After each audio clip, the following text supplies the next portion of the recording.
Иди сюда. Настя, нажимай.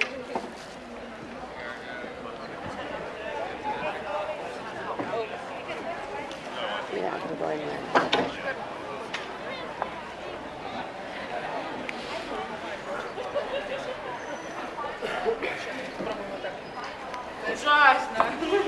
Are you enjoying yourself, Julie? Good afternoon, everybody. Hello. My name is Jack, kind of be your chauffeur today. I'll tell you a few things about the buildings and sites that we see along the way. If you've got any questions, then fire away. Apart from that, just make sure you keep all your hands and fingers inside the boat. It'll take roughly about 45 minutes. We're going against the current. Because we've had all that rain, it's pretty strong. So do bear in mind if we're a little bit out of breath on the way down. We'll fly back. Has anyone done the tour before?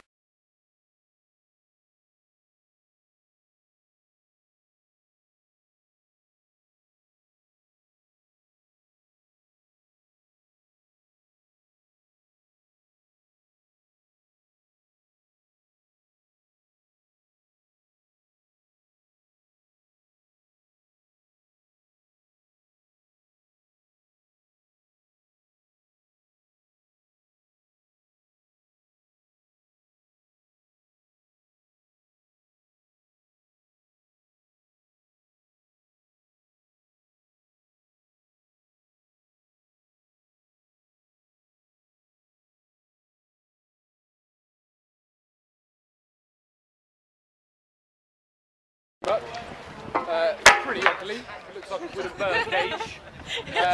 Nonetheless, they do have a clock, they do have bells. In fact, their bells are extremely famous as they ring for twice the hour. The first bell very deep and loud, which is meant to represent Trinity College. The second bell quite the opposite, it's quite quiet, you can just hear it, and that rings for St John's that don't have one. They become famous for the race that students take part in when they arrive at Trinity College. When you first arrive, you're challenged to run around the Great Court before the bells will stop chiming at midday, during 24 times instead of 12. A hard race. The last person to complete it in the given time was actually Sebastian Coe while he studied here at Trinity. He's also fairly familiar if you've seen the film Chariots of Fire. Chariots of Fire.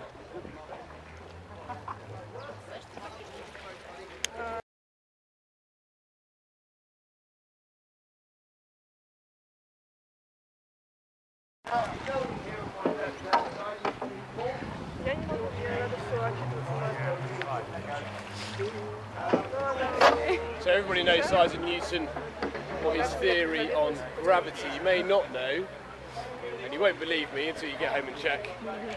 He's also got the credit for inventing the cat flap. It's a good story if you get a chance to read it when you go home. He had a cat and a dog, and he cut holes on his door. One for the cat, one for the dog. One was large, one was small. I thought the cat just used the large one. Trinity College, like many of the other colleges, has many societies and groups for the students to join while they're studying here. They have two in particular which really stand out from the other 30 colleges. They're the only college to have a ghost society. It's been running for several hundred years. As you can imagine, it's received a lot of stick from the press. Their most famous members is that Charles Dickens. You're only an official member, however, once you've passed away. They still meet today, once a year. An unusual experience, I've been told, is they lay a chair out for every member, so quite a few hundred chairs. Only about 10 actual people that turn up. The most unusual one is that of the Mallard Club. Very, very little is known of this club at all. Mallard is a type of duck, if you don't know. Somewhere on the grounds of Trinity there is a carving of a wooden duck. Find it in the club. However, if you are caught looking for it, you are immediately expelled from Trinity College. That is all anybody knows. Did you know, I've tried so hard to find more information about this club. I can't find anything. What's the name of this bridge? Pardon? The name of this bridge? The name of this bridge, Garrett Hostel Bridge. What did you do? В принципе, ну а что бы вам сделать? We're just passing underneath the newest bridge. Sorry, the oldest bridge. Miles away then. Что, Дорогой? It's brilliant, isn't Хорошо, it? было старое, красиво, так выглядит. Как... Oh, look. Oldest one. Also the only bridge to survive the English Civil War. And that was The that rest of the one. other bridges along this part of the river were destroyed by Oliver Cromwell. He kept this bridge as his main crossing point, as he kept a lot of his troops and cavalry in the next building, King's College Chapel. In fact, if you go inside the chapel, you'll see a lot of graffiti left by his troops that were stationed there. Oliver Cromwell actually grew up just outside of Cambridge, a place called Ely. He did study at Cambridge University, and he managed a year at Sydney, Sussex, before he had to leave to take over his father's estate. But he actually went to the school in Huntingdon. Pardon? He actually went to the school in Huntingdon as a young child. Yeah, Yeah. yeah. We went there this morning. Oh, I see. И это общага с нами, да? Общага вот там, за мостом был сразу. Okay, so on the left-hand side, this is probably the most famous site. It's all part of King's College, King's College Chapel. We then have the Gibbs building, and then furthest away we have King's Accommodation and Bodley Court. King's itself originally set up by King Henry VI around 1441, shortly after he established Eton College. The main reason that he set up King's was purely for his Etonian students. In fact, if you went to Eton College at one point in history, you actually guaranteed your place at King's, whether you pass examinations or not. It's amazing. I'm going to look at the trees as well.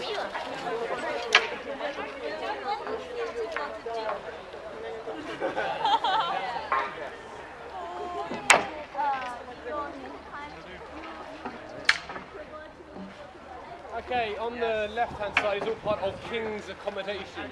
About 1448, we're specifically looking at Bodley Court. Bodley Court is used as an incentive. It's the luxurious end to King's Accommodation. The way in which Kings like to work their accommodation is based on exam results. The better your results, the better room you're likely to get here at King's, or specifically Bodley Court. To give you an example of someone that's doing very well with their studies, see how it's done, so they couldn't put it back together again without using nuts and bolts. It's a lovely story.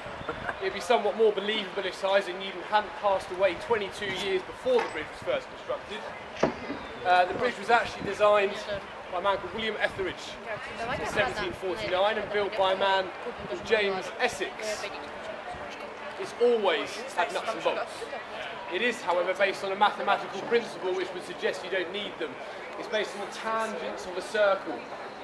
So although you have this lovely arch, every single bit of wood on the bridge is straight. The theory being, as long as you've got an even weight distributed across the centre, you don't actually need the nuts and bolts. The weight put upon it actually makes it stronger. The nuts and bolts today are purely there to be extra safe. Раньше все продавали гвоздей.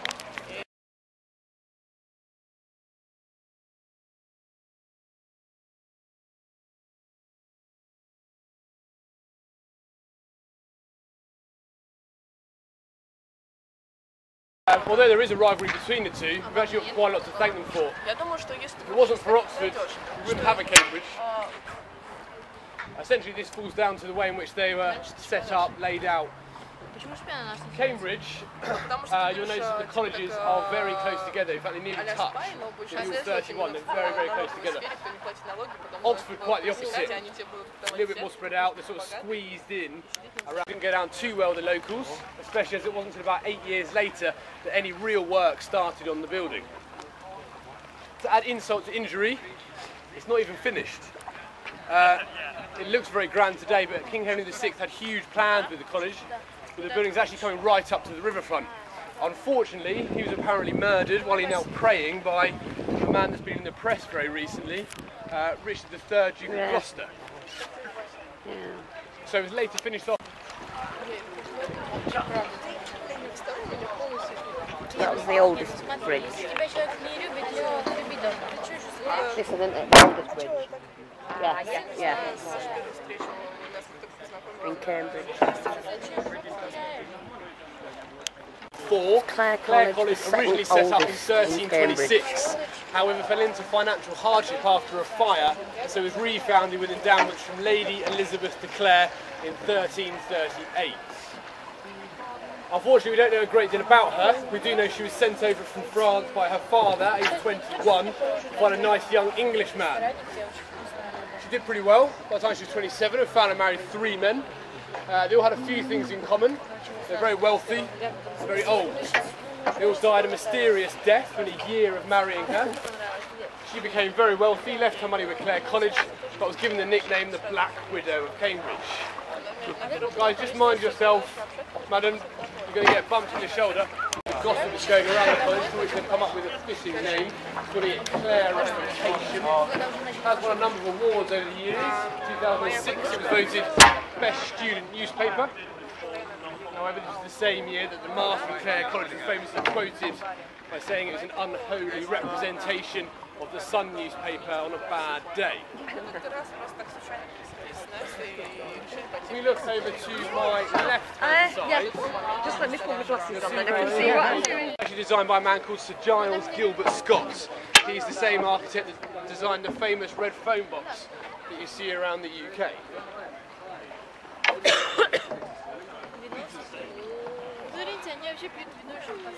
Sir, can we smoke here? No. You have to ask your other passengers. I'd rather you didn't, please. That's okay.